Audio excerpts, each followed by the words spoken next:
Hello बच्चों, कैसे हो आप सब। आई होप आप सब अच्छे होंगे। आज हम स्टार्ट करेंगे क्लास 10th का चैप्टर नंबर 14 जो है हमारा स्टैटिस्टिक्स, उसकी एक्सरसाइज 14.1 का introduction video. That is exercise 14.1 से रिलेटेड जो भी हमारे फॉर्मूलाज होंगे, कॉन्सेप्ट्स होंगे, वो आज हम इस वीडियो में कवर अप करेंगे। तो चलो स्टार्ट करते हैं इंट्रोडक्शन वीडियो ऑफ एक्सरसाइज 14.1। पहले मैं आपको बताता हूँ कि इस वीडियो में क्या क्या कवर अप करेंगे। बेसिकली एक्सरसाइज 14.1 में हमें पढ़ना है mean. That is mean find करने के क्या क्या मेथड्स होते हैं, उसके क्या क्या फॉर्मूलेज हैं और हम कैसे अप्लाई करेंगे। तो क्लास 10 में मीन फाइंड करने के हमारे पास तीन मेथड्स हैं। पहला है हमारा डायरेक्ट मेथड,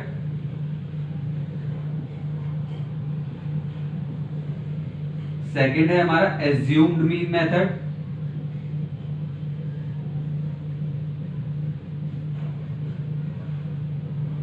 और थर्ड है हमारा step deviation method.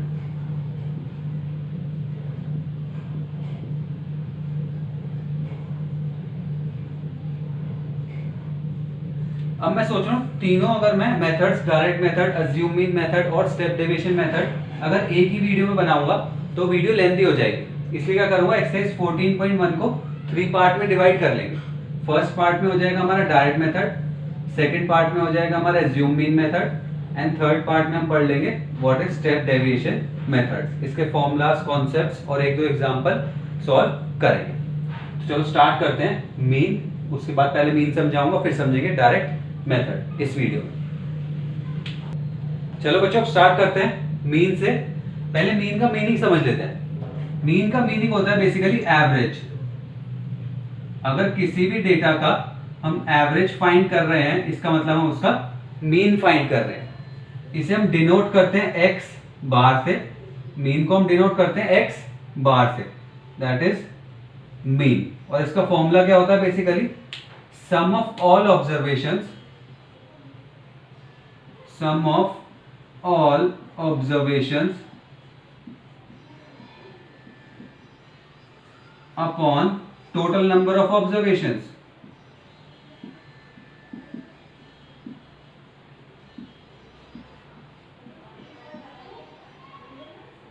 That is, इसे एग्जांपल के थ्रू समझते हैं।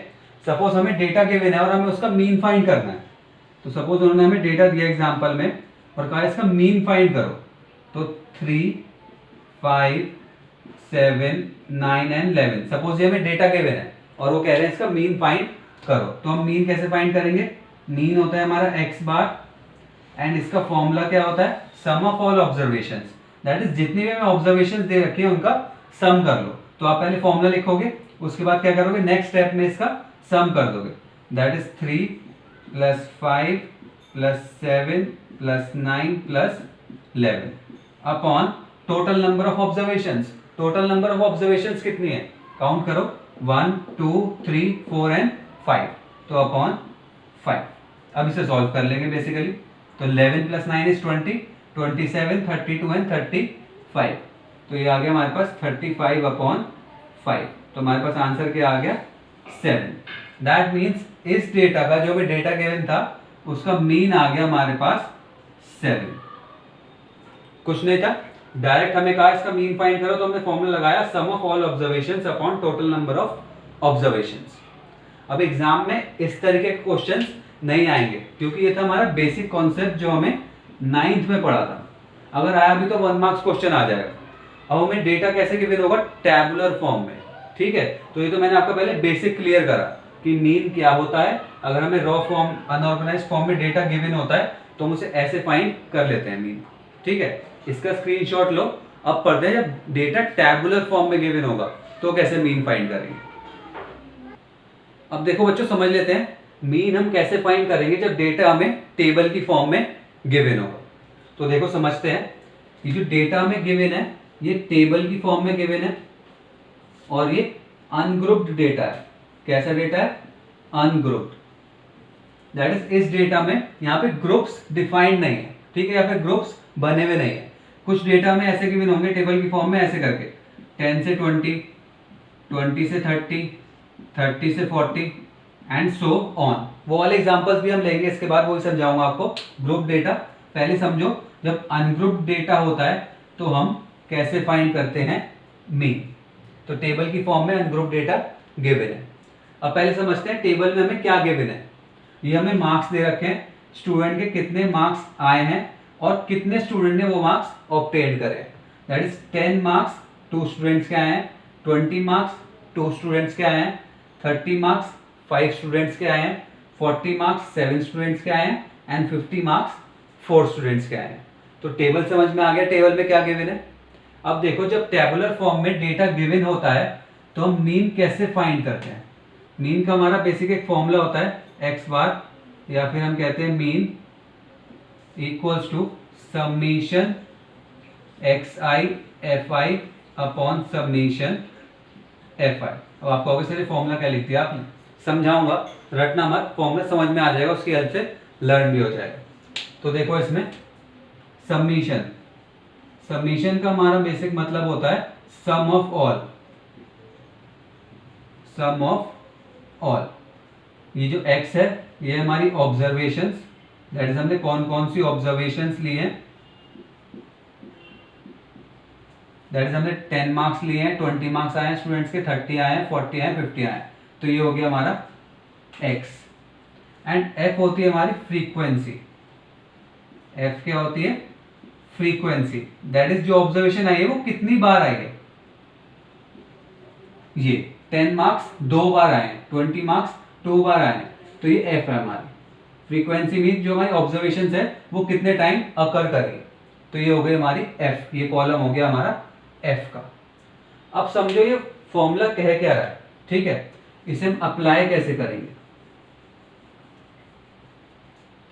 ये फॉर्मूला में ये गिवन है summation x i f i upon summation f आई। इसका मतलब है कि हमें सम करना है एक्स आई और एफ आई का, ठीक है। इसमें आई की वैल्यू जाती है 1 से लेके n तक। तो देखो हमें क्या करना है, एक्स आई और एफ आई का मल्टीप्लीकेशन करके ऐड करते जाना है। That is x1 f1 add कर दो x2 f2 ऐड कर दो x3 f3 एंड जितने भी हैं हमारे पास xn fn तक। ऐसे ही अपॉन में सम करना है सारी फ्रीक्वेंसीज का। That is f1 plus f2 plus f3 fn तक, ठीक है। अब देखो आएगा कैसे, x1 f1 ये है हमारा x का कॉलम, ये है हमारा f का कॉलम, तो ये है हमारा x1, ये है हमारा x2, ये है हमारा x3, ये है हमारा x4, ये है हमारा x5। अगर नीचे तक डेटा जा रहा होता तो x6 x7 x8 x9 xn तक, ठीक है, जितना हमारे पास डेटा होता। ऐसे ही हमारा फ्रीक्वेंसी है कॉलम है, तो ये हो गया हमारा f1, ये हो गया हमारा f2, ये हो गया हमारा f3, ये हो गया हमारा f4 और ये हो गया हमारा f5। अब हमें क्या करना है, मल्टीप्लिकेशन चाहिए x1 f1, तो हम क्या करेंगे, इसके आगे एक और कॉलम क्रिएट कर लेंगे एक्स आई एफ आई का, ठीक है। तो हमने क्या करा, एक और कॉलम क्रिएट कर लिया। अब हमें क्या करना है, मल्टीप्लिकेशन करना है x1 f1 का, तो इसके आगे लिख देते हैं 10 into 2 is 20, x2 f2 20 into 2 is 40, x3 f3 30 into 5 is 150, x4 f4 40 into 7 is 7 4 is 28 280 and x5 f5 5 into 4 is 200, ठीक है। 50 इंटू 4 आ गया हमारा 200। अब हमें क्या करना है, सबका सम करना है। भाई हमारे पास x1 f1 तो आ गया, x2 f2 भी आ गया, x3 f3 भी आ गया, x4 f4 भी आ गया, x5 f5 भी आ गया। अब इनका सम करना है, तो हम क्या करेंगे, यहाँ पे लिख के नहीं करेंगे, इसके नीचे ही लिख देंगे कि इसका सम है समीशन एक्स आई एफ आई। क्या है, समीशन एक्स आई एफ आई क्या गिवन है हमारे पास, इसका टोटल कर लो। इसका टोटल करेंगे तो summation x i f i आ जाएगा 200 प्लस 200 400 500 550 590 610 एंड 690। तो इसका टोटल आ गया हमारे पास 690। दैट इज ये वाली वैल्यू तो हमारे पास आ गई 690। अब हमें क्या चाहिए, summation F I, that is f1 f2 f3 f4 को जितने भी है उन्हें ऐड कर लो। तो इन सबको ऐड कर लेते हैं। 7 plus 4 is 11, 11 plus 5 is 16 and 4 20। तो यही लिख लो समीशन एफ आई इज 20। बस हमारा काम हो गया। हमने डायरेक्ट मेथड से क्या कर दिया, मीन फाइंड करना सीख लिया। देखो कैसे करेंगे।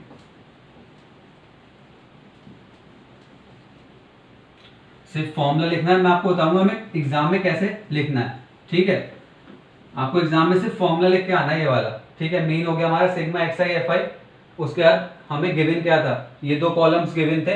ठीक है, तो नेक्स्ट कॉलम बनाना है ये पूरा, जिसमें हमारा एक्स आई एफ आई का कॉलम भी होगा। एंड इसमें ये नहीं लिखना x1 f1 x2 f2, ये मैंने आपको समझाने के लिए लिखा था। ठीक है, तो ये मत लिखना उसमें। तो हम क्या करेंगे, अब डायरेक्ट फॉर्मूला लिख देंगे। इसके बाद हमें पता है एक्स आई और एफ आई की वैल्यू क्या है, सिग्मा, दैट इज सारा सम 690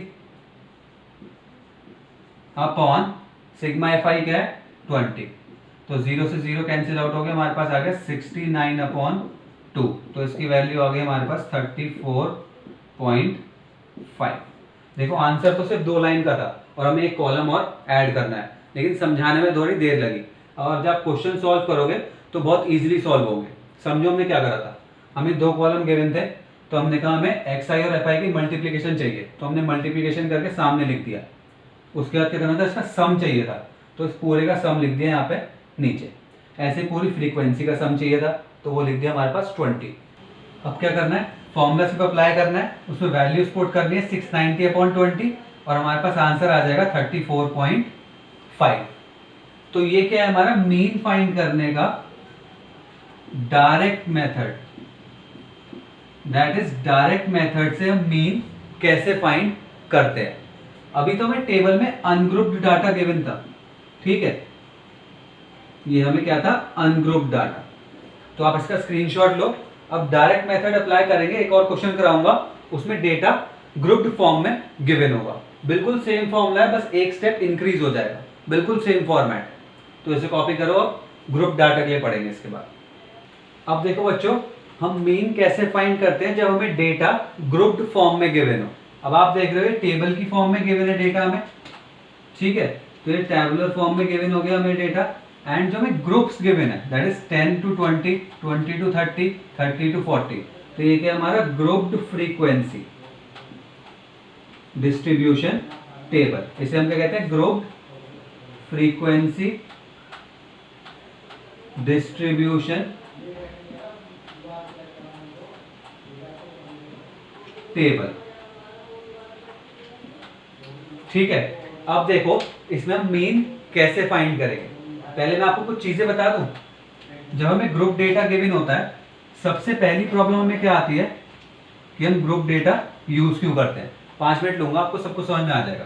ठीक है, तो सबसे पहले हमें प्रॉब्लम आती है, हम जब हम अनग्रुप डेटा में गिवन था तो हम ग्रुप डेटा में डेटा क्यों लिखते हैं। तो ग्रुप डेटा से क्या होता है, हमारी अगर बहुत सारी ऑब्जर्वेशंस हो, उसमें तो सिर्फ हमें मार्क्स गिवन थे अनग्रुप में 10, 20, 30, 40, 50, लेकिन हमें बहुत सारे मार्क्स हो 10, 11, 15, 16, 19, 21, 55, ऐसे बहुत सारी ऑब्जर्वेशंस हो, तो क्या करते हैं, ग्रुप में इजीली डिफाइंड हो जाती है। हमें सारी ऑब्जर्वेशंस ना लिख के कम स्पेस में ज़्यादा से ज़्यादा डेटा आ जाता है, तो हमारा ग्रुप डेटा कन्वीनियंट होता है। इस वजह से हम ग्रुप डेटा को यूज़ करते हैं। ठीक है, तो यूज़ समझ में आ गया, ग्रुप डेटा हम क्यों यूज़ करते हैं। अब देखो इसमें सबसे बड़ी प्रॉब्लम क्या आती है कि अगर किसी स्टूडेंट के 20 मार्क्स आए, पहले इसे टेबल को पढ़ने की कोशिश करो। 10 मार्क्स से लेके 20 मार्क्स तक जिन भी स्टूडेंट्स के मार्क्स आए हैं वो 2 स्टूडेंट है। अभी हमें मार्क्स नहीं पता किसके कितने हैं, बस हम ये कह रहे हैं कि 10 से लेके 20 के बीच में जितने भी मार्क्स आए हैं वो 2 स्टूडेंट के हैं। ऐसे 20 से 30 के बीच में जिन स्टूडेंट्स के मार्क्स आए हैं वो भी 2 स्टूडेंट्स हैं। 30 से 40 कितने स्टूडेंट के मार्क्स आए हैं, 5 स्टूडेंट के। 40 से 50 कितने स्टूडेंट्स के मार्क्स आए हैं, 7 स्टूडेंट्स के। ऐसे 50 से 60 कितने स्टूडेंट्स के मार्क्स आए हैं, 4 स्टूडेंट के। अब इसमें प्रॉब्लम ये राइज हो जाती है कि अगर 20 मार्क्स किसी स्टूडेंट के आए तो हम इस ग्रुप में लेंगे या फिर इस ग्रुप में लेंगे, ये बताओ पहले कि 20 मार्क्स हम इस ग्रुप में लेंगे या इस ग्रुप में लेंगे। तो एक प्री डिफाइंड चीज है कि जो अगर 20 मार्क्स हमें लेने हैं तो हम उसमें लेंगे जिसमें लोअर लिमिट 20 होगी। तो आप कहोगे सर लोअर लिमिट क्या होती है, अभी बताऊंगा। अभी आप ये समझो जिसमें नीचे वाली वैल्यू 20 होगी उसमें हम लेंगे। ठीक है, तो 20 हम इस ग्रुप में लेंगे। सपोज अगर कोई पूछ ले आपसे, इसलिए बता रहा हूँ नॉलेज के लिए। ऐसे अगर हमें लिखना हो 50 मार्क्स किस ग्रुप में आएंगे, तो 50 मार्क्स इस ग्रुप में आएंगे, जिसमें नीचे वाली वैल्यू 50 होगी, ठीक है। तो 50 मार्क्स इस ग्रुप में आएंगे, किसी स्टूडेंट के अगर 50 मार्क्स आए होंगे तो उसे हम इस ग्रुप में पुट करेंगे। ये बात समझ में आ गई। तो हमने दो बात सीख ली, एक तो हम ग्रुप डाटा क्यों यूज करते हैं, और एक अगर ऐसे हमें लिखना हो 50 मार्क्स तो किस ग्रुप में लिखेंगे।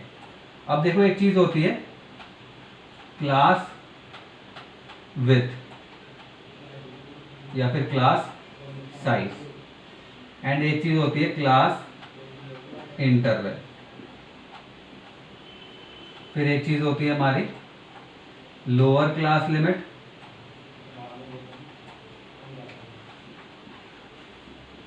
और upper class limit.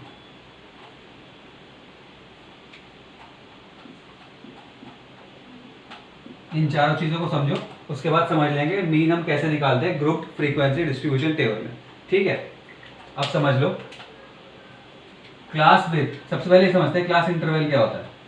Class interval हो गए हमारे 10 से 20 हमारे क्लास इंटरवल है, 20 से 30 भी क्लास इंटरवल है, 30 से 40 भी, दैट इज ये जो हमने डिस्ट्रीब्यूट करे हैं मार्क्स को, इसे हम कहेंगे क्लास इंटरवल। जैसे 10 से 20, 20 से 30, ठीक है, ये होगा हमारे basic class interval, that is हमने क्या क्या इंटरवल लिया है। अब क्लास विथ और क्लास साइज, नेम से ही पता चल रहा होगा क्लास का साइज कितना है 10 से 20, तो उसमें हम क्या करेंगे आगे वाली दैट इज अपर लिमिट में से लोअर लिमिट को माइनस कर देंगे, दैट इज 20 माइनस 10, तो 20 माइनस 10 हमारे पास क्या आ गया 10। तो इसमें जो क्लास का साइज है वो है 10। समझ में आ गई, क्लास साइज यानी कितने नंबर्स हम कंसीडर करते हैं, तो 20 माइनस 10 हमारे पास आंसर आ गया 10, इसमें हमने 10 मार्क्स कंसीडर करे। ऐसे आ गई लोअर क्लास लिमिट। अब देखो मैं जैसे लिखता हूँ 10 से लेके 20, तो ये होती है हमारी लोअर क्लास लिमिट और ये होती है हमारी upper class limit, that is पीछे वाला नंबर होता है हमारा लोअर क्लास लिमिट और आगे वाला नंबर होता है हमारा अपर क्लास लिमिट। तो ये कुछ वर्ड्स थे जो मैं यूज करूंगा या फिर कोई भी टीचर आपके लिए यूज करेगा, तो आपको समझ में आना चाहिए क्या चीज है, तो इसका स्क्रीनशॉट ले लेना। लोअर क्लास लिमिट क्या होती है, अपर क्लास लिमिट क्या होती है, क्लास इंटरवल क्या होगा, क्लास साइज क्या होगा, ठीक है।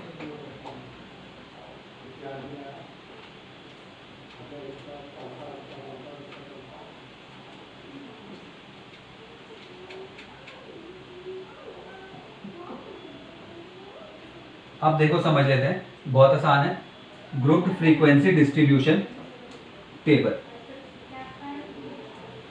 हमें क्या करना है, यही फॉर्मूला अप्लाई करना है। जब ये वाला फॉर्मूला में अप्लाई करना होता है तो हम क्या करते थे, एक कॉलम बनाते थे जिसमें हम xi और fi का मल्टीप्लिकेशन लिख लेते थे, ठीक है। अब इसमें देखो आपको f तो पता है क्या है, ये है हमारी फ्रीक्वेंसी, दैट इज मार्क्स कितनी बार कितने स्टूडेंट्स के आए हैं, तो 2 स्टूडेंट्स के आए हैं, 2 स्टूडेंट्स के आए हैं, 5 स्टूडेंट्स के, तो ये तो हो गई हमारी फ्रीक्वेंसी। लेकिन इसमें हमें x गिवन नहीं है, याद करो x क्या था, हमने कौन कौन सी ऑब्जर्वेशंस ली हैं। जैसे मैंने कहा था 10 मार्क्स, 20 मार्क्स, 30 मार्क्स। अब इसमें मार्क्स तो पता ही नहीं, हमने तो ग्रुप बना दिया कि 10 से लेके 20 तक 2 स्टूडेंट के मार्क्स आए हैं, हमें पता ही नहीं कितने मार्क्स हैं, हो सकता है 13 आए हो सकता है 15 आए हो सकता है 19 आए हो सकता है 18 आए हो, तो ये तो हमें पता ही नहीं। तो हम क्या करेंगे, हमें x तो पता ही नहीं, तो हम एक एक्स्ट्रा कॉलम क्रिएट करते हैं। तो xi fi से पहले हम यहाँ पे एक क्लास मार्क्स के नाम से, क्लास मार्क्स के नाम से एक कॉलम क्रिएट करते हैं जो हम x मानेंगे।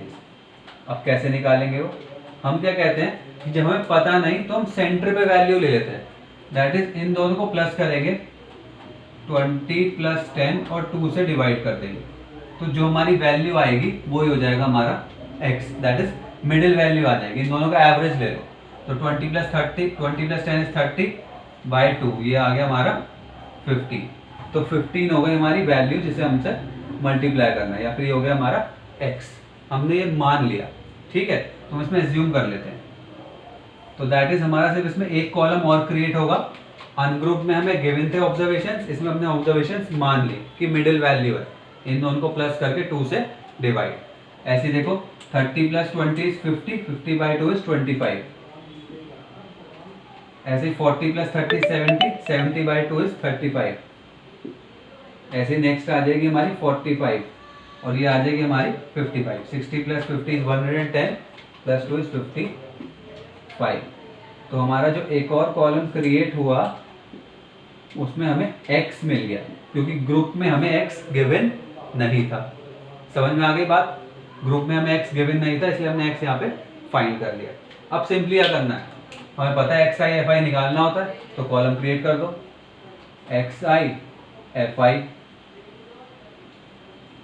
मल्टीप्लाई करो 2 इंटू 15 30, 2 इंटू 25 50, 35 इंटू 5 35, 35 70, 70 70 140 175, 45 इंटू 7 कितना होगा, मल्टीप्लाई कर लो 4 7 जा 28, 280 ये आ गया और 35 350।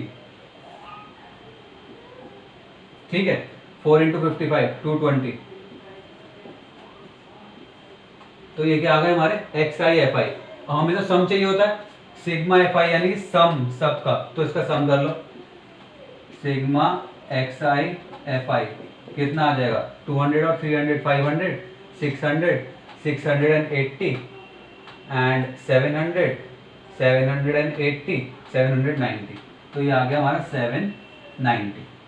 और fi सम ऑफ fi कितना है 7 प्लस 4 11 69 20। तो सिग्मा fi कितना आ गया हमारे पास 20। बात समझ में आ गई? सिग्मा fi xi कैसे आया? हमने क्या करा, बीच की वैल्यू मान ली थी, हमारे पास कोई वैल्यू नहीं थी इससे मल्टीप्लाई करें, तो हमने 20 प्लस 10 करा, डिवाइड बाई 2 कर दिया 15। ऐसे ही इसे हम कहते हैं क्लास मार्क्स।